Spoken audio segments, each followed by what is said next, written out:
welcome to another video of Faith and Forts. I'm so excited to film this video. It is my second trimester vlog, and so much has happened in the span of 3 months since I last recorded. And I just want to talk about everything regarding the second trimester. What were my symptoms? What products did I use to help me through the process? What were some of the challenges? What were some of the milestones? And anything that I feel is important to share in this second trimester video diary.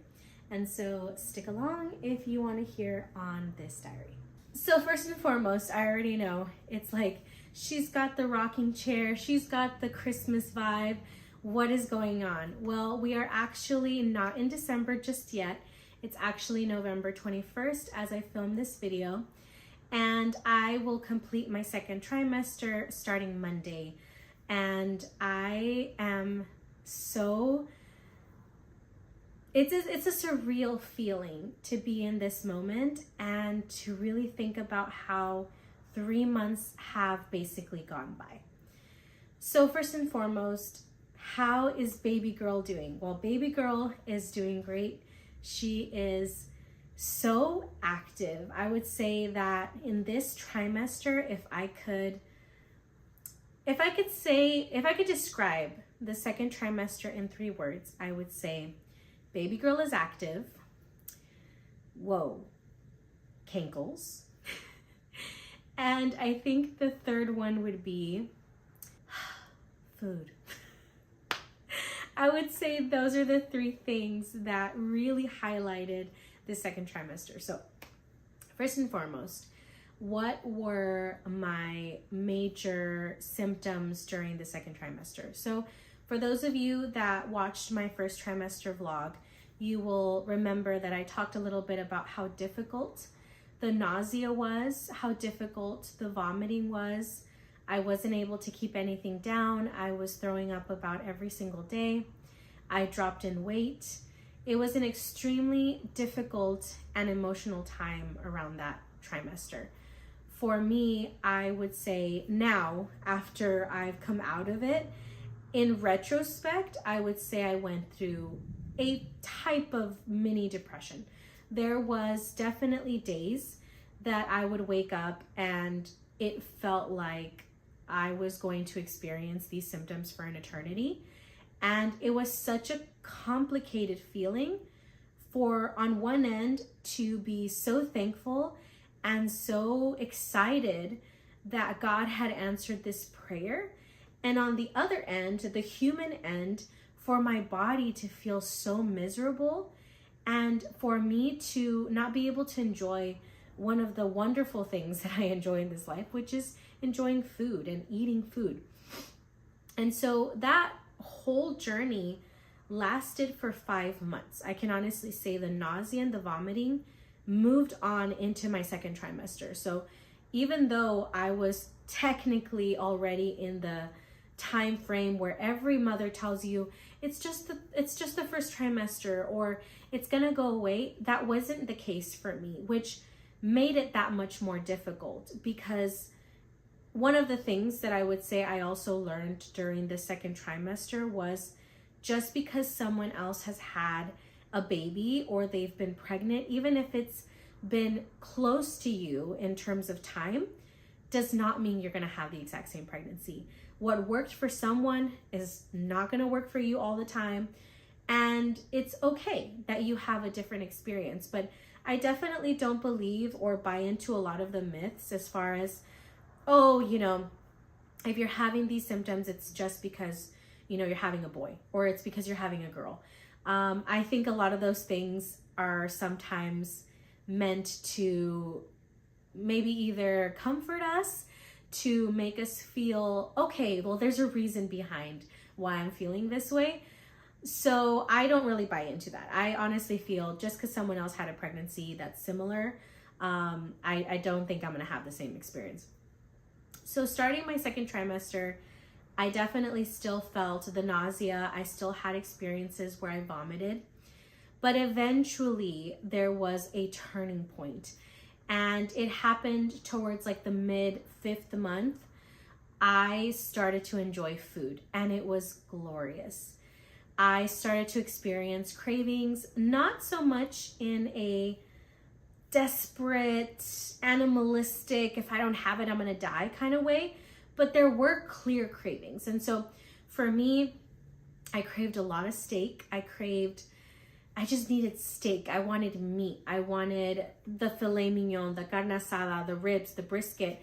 I craved meat so much. And shout out to our friends, Erica and David, who actually threw a party one day, and I forget if they did it intentionally. I don't want to say they did it intentionally, but they happened to have a lot of the foods that I was craving at the time.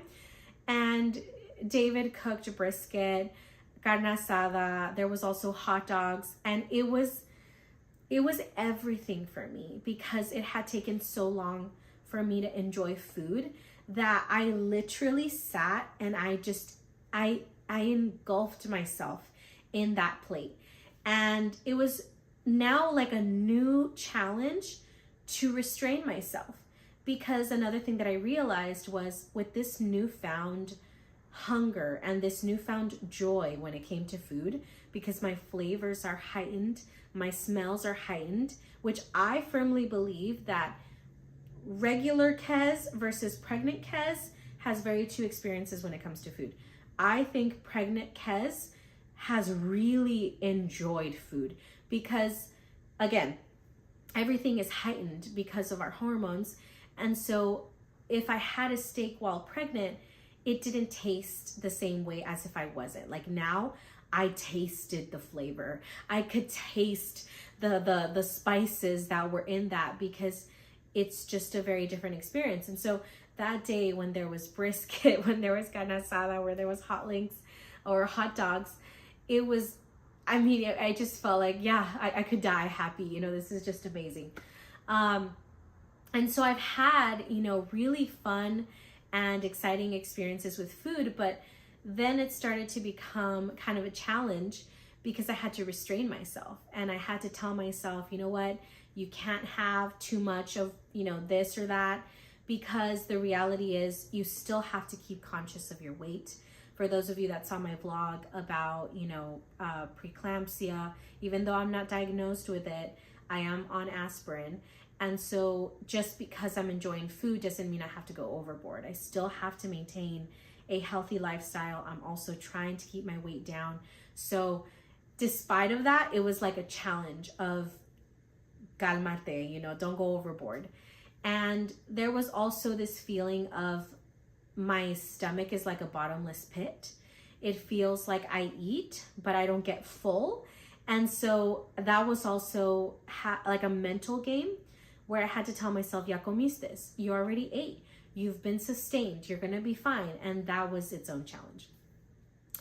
Another new symptom that I experienced during this pregnancy was swelling. And it was really, really hard. I swole up so bad with my legs specifically and my ankles. And I'm a very confident person. I like the way I look. I know I'm not a 10, but to me, in my eyes, you know, in society, I'm not a 10, but in my eyes, I am a 10.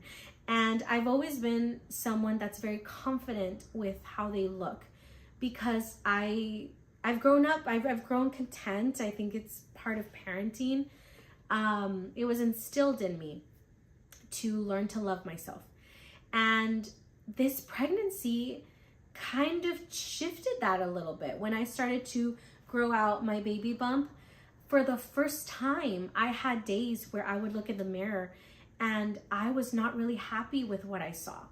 And similarly to the first trimester, it was a very complicated thought and emotion because you have on one end people or other mothers or people who are in your journey and are saying, you know, aren't you happy that the baby is growing?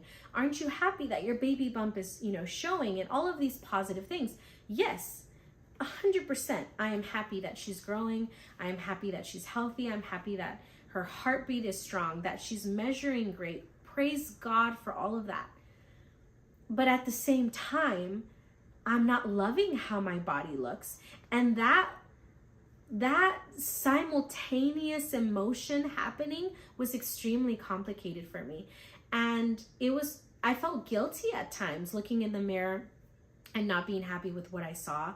I felt ashamed that I was feeling this way. I thought, am I that vain? Am I that conceited that I want to look good? And so that was a brief period of the closest thing I've ever experienced to body image issues. And I had to strategize. I actually worked on my closet. I removed everything that I couldn't currently wear, because currently I don't have maternity clothes. I actually only have these leggings, and I have like 3 overalls that my best friend Lula gave. Other than that, every outfit I have in my closet is kind of pregnancy friendly. I have always been, a thick girl. I've always had my curves. And so I've dressed in such a way that if I did grow in certain areas, it would kind of work.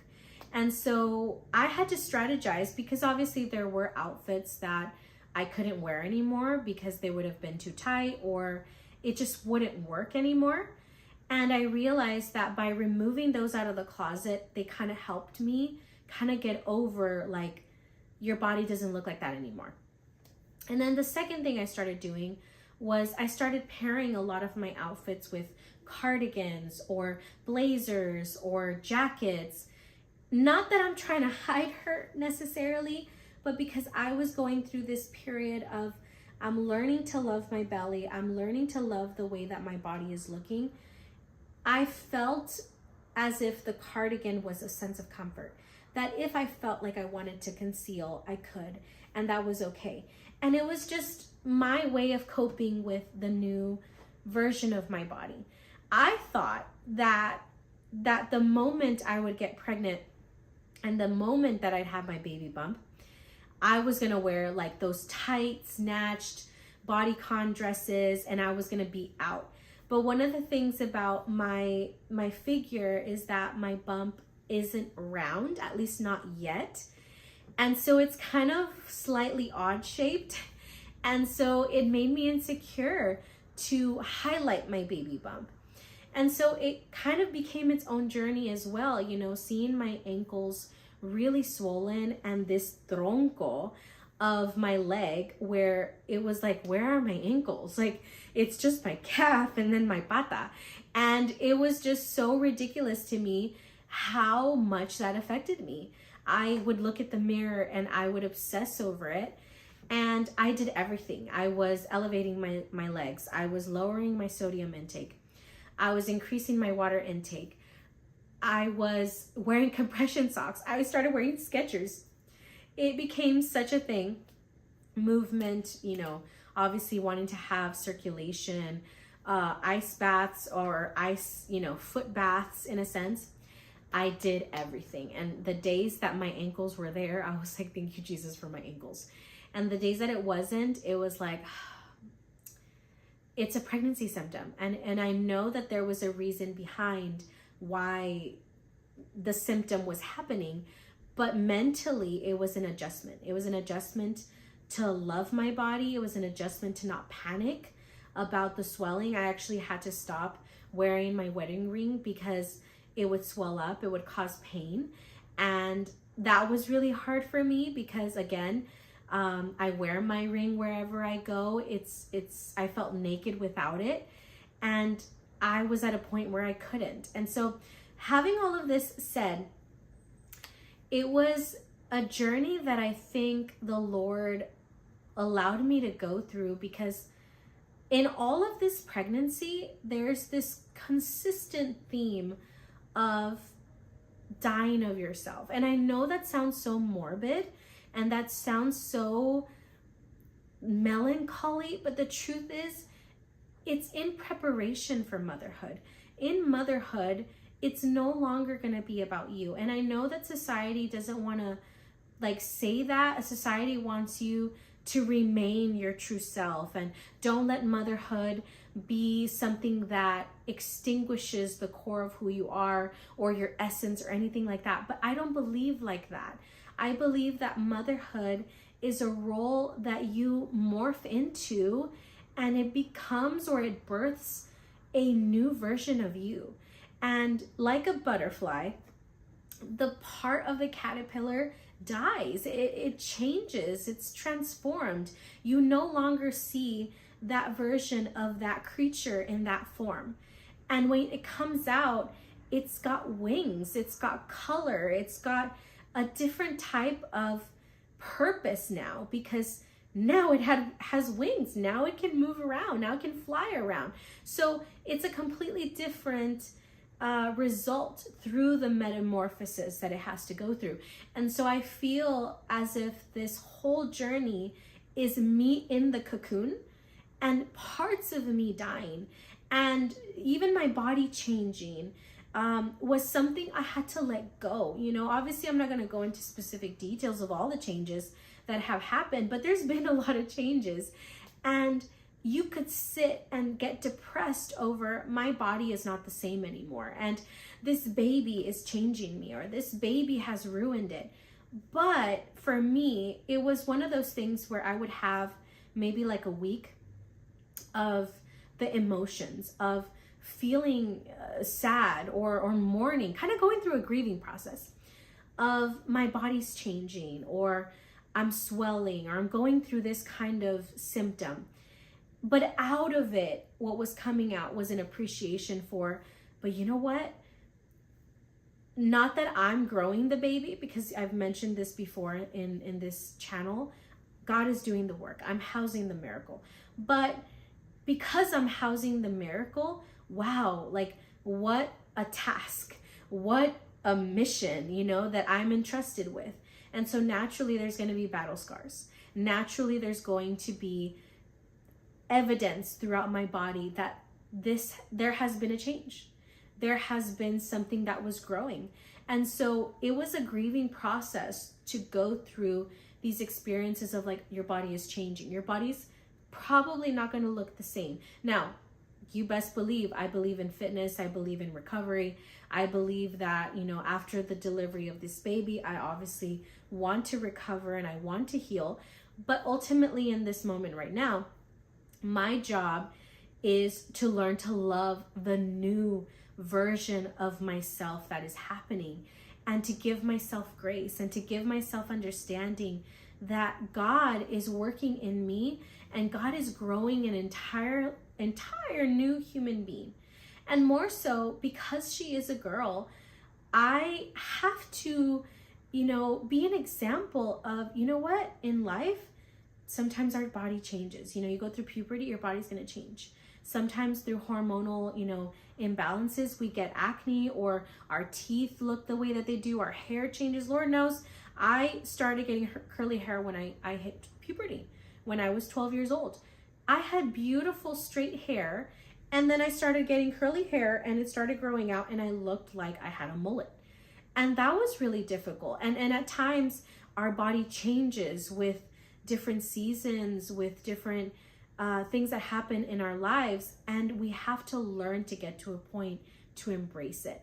And so it felt kind of like me at 12 years old, going through puberty again, coming to terms with my new changing body, and learning to get to a point, a positive place, where I could love that body. And I would say that I'm there now. You know, yes, full disclosure, I have days where I still swell, and it's like, oh, I'm swelling again. But it's more out of, you know, concern, or it's more out of like, I need to drink more water, I need to do more of this, versus I'm swelling and I look fat, and I don't like the fact that I look fat. Same thing with my outfits. I've learned to put on what works for me, and I've learned to be okay if an outfit that I used to wear doesn't. And I've also been trying to embrace the cute look, if that makes sense. Recently, I've been starting to waddle a little bit, and I've been wearing these really big fuzzy jackets because it's been raining here, and it's been really cold. And even though the big fuzzy jackets only make me look bigger, sometimes, when I'm walking at work and people are looking at me and they're like, oh, you look so cute, or you look so cozy, or you look so, snuggled up, mama bear, or whatever. I get some kind of comment and I'll take it.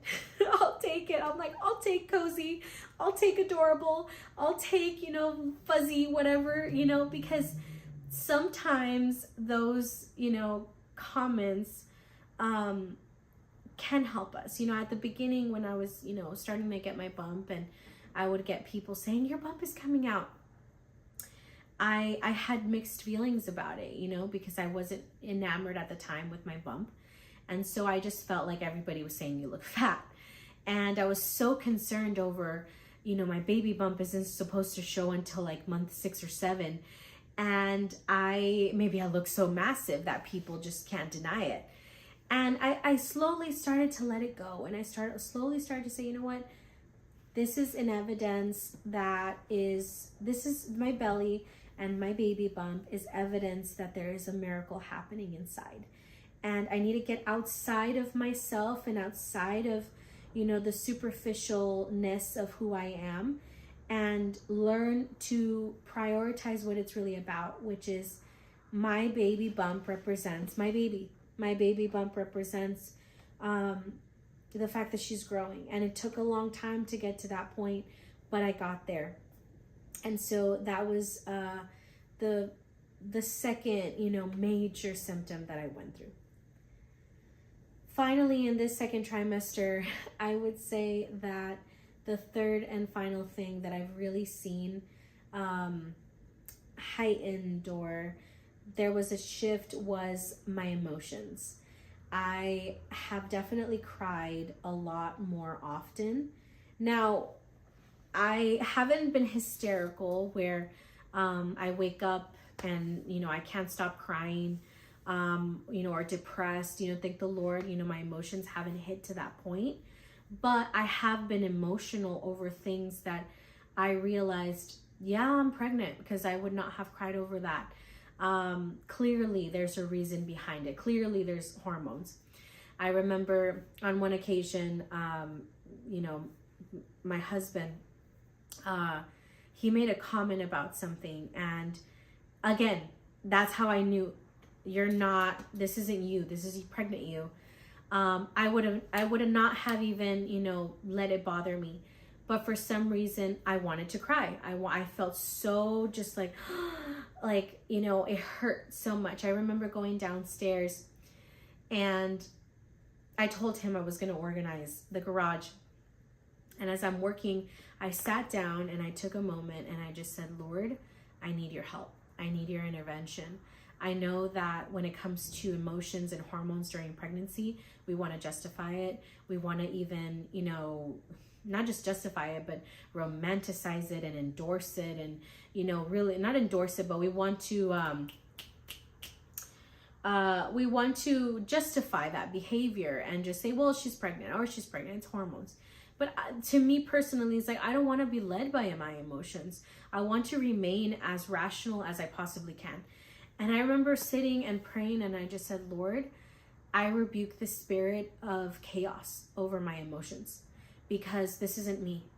And I know I normally would not have been bothered by this comment, but for some reason, I just want to sit here and cry and feel sad and feel depressed. And this isn't me, Lord. Help me to let it go. And yes, I shed a few tears. But after I prayed, I got up and I was like, boom, I'm going to start working on the project that I need to do. And my husband comes down and he starts helping me, and I let it go. And there were moments like that, not just with my husband, at times it was with someone that I was talking to, sometimes at work, sometimes a comment, that I realized I'm becoming very overly sensitive, and this isn't me. And I would have to pause myself, sometimes go to the restroom, sometimes, excuse myself for a few minutes, and I would pray. And same thing, Lord, I rebuke the spirit of chaos over my emotions. This is not okay. This is not me. I do not want to attach myself to this kind of behavior. Help me let it go. And I do believe in the power of prayer, because every single time he would bring me back down. And, it's so interesting. And just recently, just this week, there was an incident where I've cried for certain things that I've been sensitive, but I've also cried over things that I never thought I'd cry over. I had a rough day at work, and I didn't like my lunch, and I wanted a burger. I wanted something, or not even just a burger, but I wanted something delicious. And I was fighting a cold, so all I had was chicken soup. And I don't know why that made me so emotional. That made me so like, this isn't appetizing to me. I don't want to eat this. And I remember my husband picked me up from work, and he said, "How was your day, honey?" Because we always check in. And I just said, "Yeah, it was a great day." And he's like, "What's wrong? Something clearly seems like it's wrong." And I just was honest. I was like, I didn't like my lunch today. I didn't really eat it. I kind of picked at it, and I really wanted something delicious, and the chicken soup just wasn't it.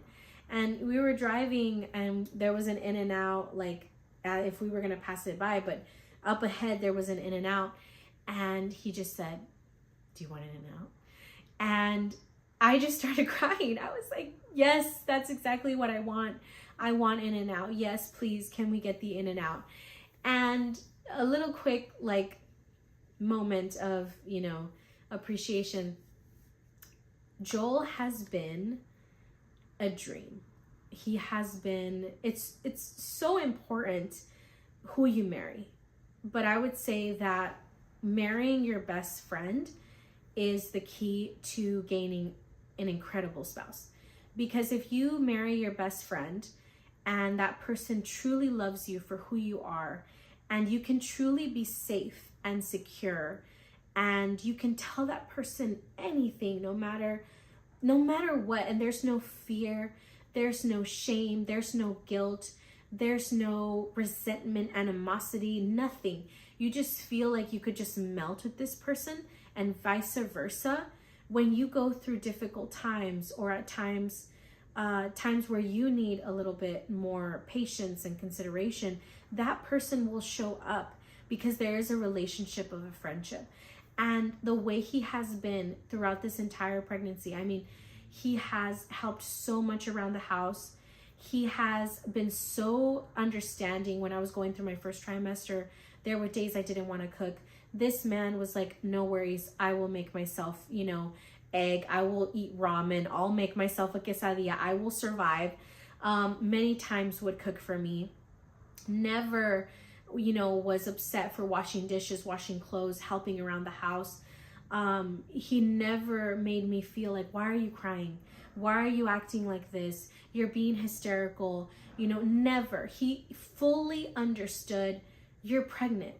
There were so many times when I would tell him, "I don't like how I look. I don't like how my body is changing. I don't feel beautiful." And he would say things that just I needed to hear. He would say, "Babe, you don't even look pregnant." He's like, "You look great," or "You look beautiful," or "I love that." I'd put something on, and he's like, that's a great outfit. And whether, it was like genuine or not, I knew he was being intentional about what he said, because he knew right now you're fragile. And if I say the wrong thing, you're going to crumble. So I need to make sure I'm a step ahead, and I am saying, "You look great. Don't worry. Don't change. You look great." And throughout this whole journey, he's just been there and loving and caring and patient. And so that, I would definitely say, in our relationship, that's definitely been a milestone in this second trimester. I mean, he was obviously there for me in the first trimester. I mean, driving and I'm throwing up on the side of the road, throwing up at the house. Never once was he disgusted. Thank the Lord, he's a plumber. Never once was he like, "You're disgusting. I can't believe you threw up." Not once. He was always understanding. And that only carried over in this second trimester. And I am definitely an extremely blessed woman because of the husband that I married. Last but not least, I did want to talk a little bit about, some of the things that worked for me and some of the things that didn't, specifically pregnancy pillows. I started to use 2 different types of pregnancy pillows. I'll put 2 images. There's the long one. I forget what it's called. I want to say it's the Mom Cozy pregnancy pillow. I felt that the pillow just kept expanding over the night, so I would always end up on my back. So it never worked out for me, and it just, because we don't have a really big bed, it would take up a lot of space on the bed. It was uncomfortable, and I ended up just putting it to the side. The second one was, I believe, I think it was just the baby pillow or the baby bump pillow or something like that. It's the dual one that, you know, it's supposed to keep you more tight of whether you're on the side, whether you're not. It worked for a little bit, and then it just didn't work. Again, I'm barely going into my 3rd trimester. I still have these pillows. They might come in clutch for my 3rd trimester, but right now I have resulted to just using my regular pillows. I put a regular pillow between my legs to kind of elevate myself, and I just have to turn overnight. That part is hard, the like in the middle of the night and kind of switching over. But it's kind of what's worked the best for me. And so far, it's one of those things where I have to just trust God. There have been times that as I'm switching, I will wake up and I'm on my back, and I have to just pray, and I'm like, Lord, you protect her. Because obviously when you sleep on your back, you are cutting the blood flow for the baby, which is why they don't recommend that you sleep on your back. And they say the best, most recommended way you can sleep is on your left side. And so obviously, especially as a chunky girl, and I would say not even if you're chunky in general, to sleep on one side for the rest of the night is really hard. And so my leg will fall asleep at some point, and so I have to switch. But all of the movement throughout the night is me trusting in God. And I will wake up at 2 a.m, 3 a.m. I have to go to the restroom because I have to pee all night. And I have to just put her in God's hands. And I'm saying, Lord, I put her in your hands. I pray that she gets all the blood flow that she needs. If at some point I ended up on my back and I didn't notice, please, Lord, protect her. And I would say most of the time he does. I wake up and I realize I'm on my back, and I realize I have to use the restroom. Or sometimes sometimes I'm on my back and I'll notice that she's kicking me. And I firmly believe that God uses those things to wake me up so that I move positions. And so that's definitely one thing that I would say regarding sleep was a shift. And those were my thoughts on those 2 products. The next things that I would want to talk about that really helped for me was the Shea Butter baby